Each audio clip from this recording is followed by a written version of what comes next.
Yo, what we got? Boys and girls, let me put my yellow on. Remember what y'all did. I can't stand cute with some good hair over here playing tough. Most yellow players smooth. When you catch you one like this here, and he was all in front of the car shooting.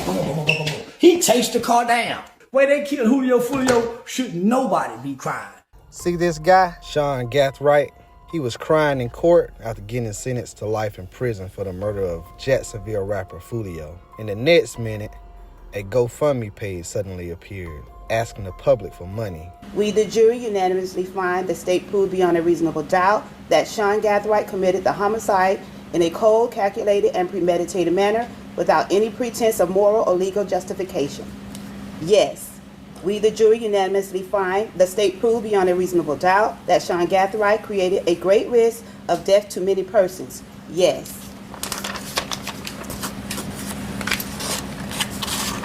We, the jury, unanimously find the state proved beyond a reasonable doubt that Sean Gathright was contemporaneously convicted of a felony involving the use of violence to another person.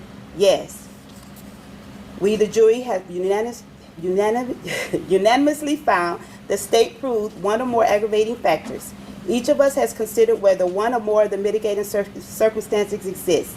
Each of us has weighed whether the proven aggravating factors are sufficient and whether the proven aggravating factors outweigh any proven mitigating circumstances. We have further considered whether Sean Gathright should be sentenced to life in prison without the possibility of parole or death. We, the jury, find Sean Gathright should be sentenced to life in prison without the possibility of parole. For some reason, the public had a lot more sympathy for one of these killers, specifically Sean Gathright. So today we're going to break down the entire situation, the life sentence, the emotional courtroom moments, and the GoFundMe controversy that has everyone talking. Not many children get to fly in planes with their stepfather, correct? No, sir. And fly around in Asia and get to see islands off the coast of Okinawa, correct? No, sir. I was And go on very camp- blessed. You are very blessed, aren't you? Yes, sir. And not every kid gets to go to Scotland, right? No, sir. Or Ireland, No, sir. or Paris, No, sir. or London, No, sir. or Spain, No, sir. Cape Town, or Johannesburg, or both in South Africa. Cape Town. Cape Town, beautiful city, right? Yeah. You got to go experience that when you were growing up, correct? I did. Because you had such loving people around you supporting you, correct? Yes, sir. In fact, your grandmother went with you on that trip, did she not? Or not on that one, but on the ones to several Europe, trips. correct? Yes, sir. Yeah. Yes, sir. And we heard you got to meet up with your sister in one of those trips, correct? I did. I had the privilege. So you always had someone there taking care of you, and you always had good, strong male role models, including people at your grandmother's church and your stepfather, Mr. Harrington, correct? I had male role models in my life growing up, but in my more formative years, more so 16 to 18, I didn't.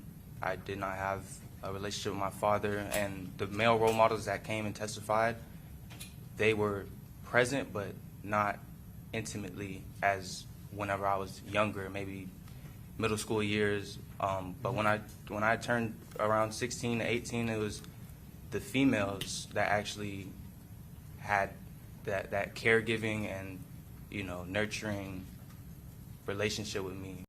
As you can see, Sean was privileged. He had everything he needed. He had family. He had people that cared about him. He was taking trips to different countries, living a life that many kids don't get a chance to live. But the public looking at him like, man, what happened? What went wrong? How could this be? How could this happen to a kid that had everything he needed to be successful in life, but chose the street life? So the public felt sorry for him. They felt bad for him. And then his sister got up there and she had this to say. I just miss my brother. Will you, do you still maintain a relationship today? Mm-hmm. You're able to talk to him and communicate? Yep. And will you continue to do that?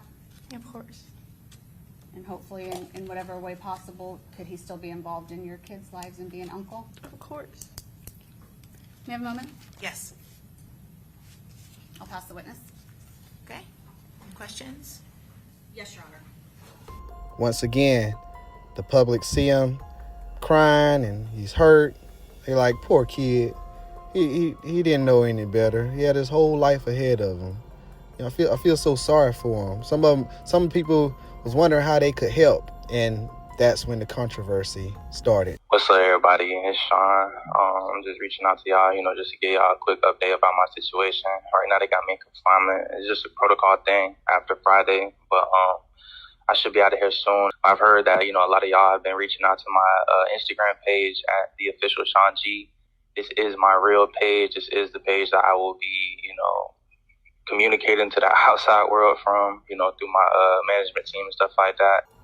So days after the life sentence, Sean Gathright's family launched a GoFundMe campaign online asking people to donate money for legal fees and appeals.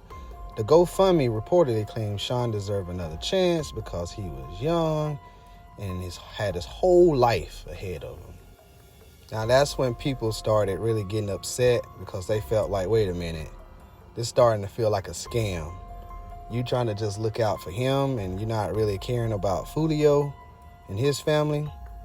So the family released a statement begging people to stop attacking them because they reportedly said they was being harassed. They said supporting Sean did not mean they were ignoring the pain caused by the murder. But by that point, public opinion had already turned heavily against him. Many people online pointing out that Fulio's family can never get their loved one back while Sean was at least still alive despite receiving a life sentence. Others question why social media keeps turning major criminal cases into internet celebrity moments.